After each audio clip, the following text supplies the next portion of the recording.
রাজনীতি তো আসলে আপনার চেম্বার অফ কমার্স না। যদি মনে করেন তারা জমিদার তন্ত্র কায়েম করবেন 5 বছরের নির্বাচনের মধ্য দিয়ে, সেটা কিন্তু হবে না। এই সংস্কারের নামে যদি রাজনীতিকে যদি বিরাজনীতিকরণের দিকে ঠেলে দেওয়া হয়, রাজনৈতিক দলের ছাত্র সংগঠন থাকবে না। ছাত্র রাজনীতির মধ্য দিয়ে আমরা রাজনীতি শিখেছি।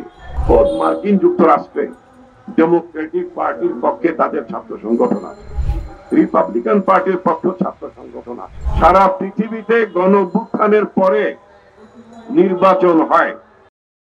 এই সংস্কারের নামে যদি রাজনীতিকে যদি বিরাজনীতিকরণের দিকে ঠেলে দেওয়া হয়, তাহলে তো সেটা খুব ভালো দিক হবে না। 2007 সালে মিলিটারি কন্ট্রোল গভর্নমেন্ট মইনুদ্দিন ফখরুদ্দিনের সরকার তার একটা বিরাজনীতিকরণের চেষ্টা চালিয়েছিল। সেই চেষ্টাটা তার সফল হতে পারেনি। এখনো যদি আমরা দেখি একটা বিরাজনীতিকরণের চেষ্টা চলছে, যেমন বলেছে রাজনৈতিক দলের ছাত্র সংগঠন থাকবে না, রাজনৈতিক দলের যুব সংগঠন থাকবে না, রাজনৈতিক দলের শ্রমিক সংগঠন থাকবে না, তাহলে কিভাবে হবে? এই যে আমরা 80-র দশকে আমরা ছাত্র রাজনীতি করেছি, ছাত্র রাজনীতির মধ্য দিয়ে আমরা রাজনীতি শিখেছি এবং এর মধ্য দিয়ে আজকে জাতীয় রাজনীতিতে নেতৃত্ব দেওয়ার মতো একটি জায়গায় আমরা পৌঁছেছি। যদি আমরা সেদিন ছাত্র রাজনীতি না করতাম, তাহলে আমি বা আমার মতো মানুষেরা কি বিএনপির নেতৃত্বে আসতে পারতেন না। তাহলে একটা রাজনৈতিক শূন্যতা দেখা দিত। রাজনীতি তো আসলে আপনার চেম্বার অফ কমার্স না, রাজনীতি তো কোনো বিজেএমই না। রাজনীতি একটা সংগঠন, এই সংগঠন জনগণের কথা বলে। সুতরাং জনগণের কথা বলতে হলে রাজনৈতিক দলকে তৈরি হয়ে উঠতে হয়। তার ছাত্ররা তৈরি হবে, তার নারীরা তৈরি হবে, শ্রমিকরা তৈরি হবে, যুব সমাজ তৈরি হবে। এইভাবে তো আপনার রাজনৈতিক সংগঠন তৈরি হয়।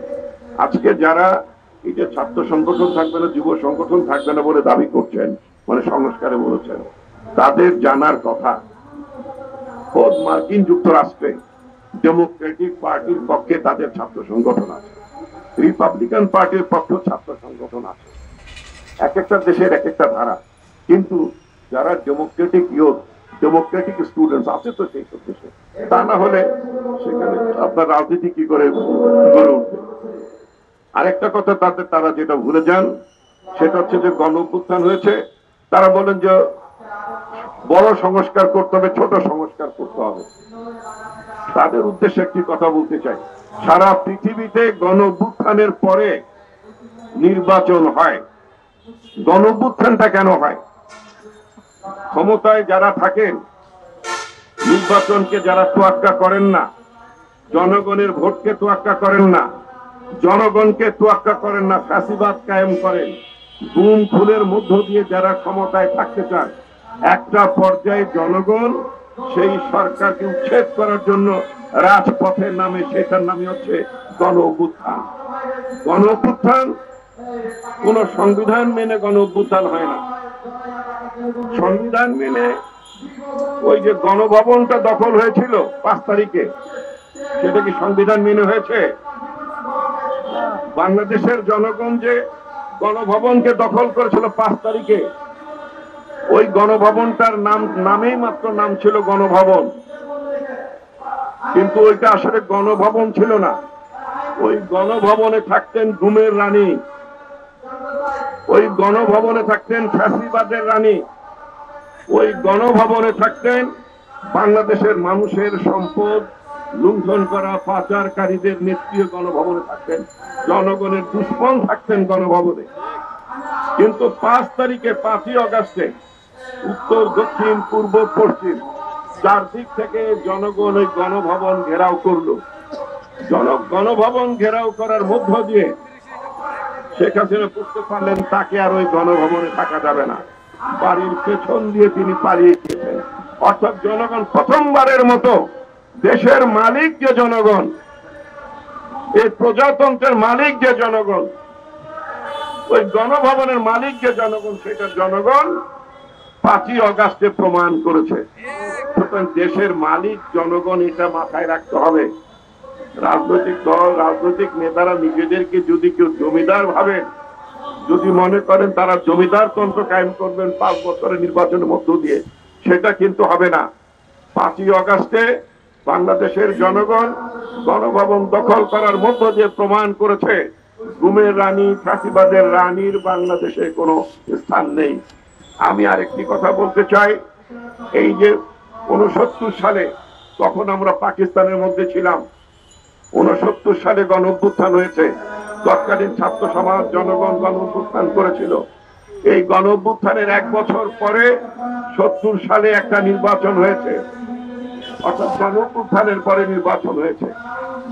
কিন্তু পাকিস্তানের সরকার ওই নির্বাচনের ফলাফল, জনগণের ফলাফল মানেনি বলে বাংলাদেশে মুক্তিযুদ্ধ হয়েছে, আমরা স্বাধীন দেশ কায়েম করেছি।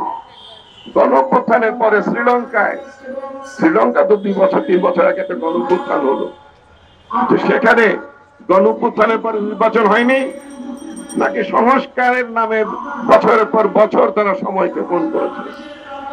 অর্থাৎ গণ অভ্যুত্থানের পরে নির্বাচন হয় টিউনিশিয়ায়, যেসব দেশে আরব বসন্ত হয়েছে সেই সব দেশগুলোতে গণ অভ্যুত্থানের পরে নির্বাচন হয়, জনগণের শাসন কায়েম হয়, গণতান্ত্রিক শাসন কায়েম হয়। এটাই হচ্ছে সংস্কার। সংস্কার হচ্ছে জনগণের শাসন কায়েম করা। সংস্কার হচ্ছে জনগণ তার ইচ্ছা মতো সরকার নির্বাচিত করতে পারবে।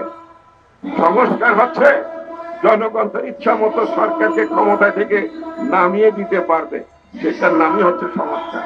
সুতরাং কোন সংস্কারের জন্য বছরের পর বছর তারা বিলম্ব করতেছে এটা আমরা বুঝি না। আমরা মনে করি এই সংস্কারের নামে যেন কোনোভাবেই বিরাজনীতিকরণের কোনো দুরভিসন্ধি যাতে কারোর মাথায় না থাকে। তাহলে আমরা নির্বাচনের দাবিতে, একটি গ্রহণযোগ্য নির্বাচনের জন্য আমাদেরকে কিন্তু রাজপথে আসতে হবে। নির্বাচনের জন্যই কিন্তু আমরা 16টা বছর আমরা আন্দোলন করেছি। এই নির্বাচনের জন্য যাতে আমাদেরকে আবার মাঠে নামতে না হয়, আবার রাস্তায় নামতে না হয়, এটা কিন্তু সরকারকে ভেবে দেখতে হবে। একইভাবে আমি বলতে চাই, অনেক কথা বিভিন্ন রাজনৈতিক দলের তরফ থেকে আপনাদের আজকের অনুষ্ঠানে সভাপতি বলেছেন, এমন কোন কথাবার্তা আপনারা বলবেন না যে কথাবার্তা বলার মধ্য দিয়ে জনগণের ঐক্য, 5ই আগস্টে যে জনগণ ঐক্য তৈরি হয়েছে, যে ঐক্য যাতে কোন রকম বিনষ্ট না হয়। এখন অনেকেই বড় বড় কথা বলেন, আমরা জানি তারা অনেকেই স্বৈরাচারের দোষর ছিলেন, স্বৈরাচারের সাথে হাত মিলিয়ে নির্বাচনে অংশ নিয়েছেন, স্বৈরাচারকে দীর্ঘায়িত করার চেষ্টাও করেছেন।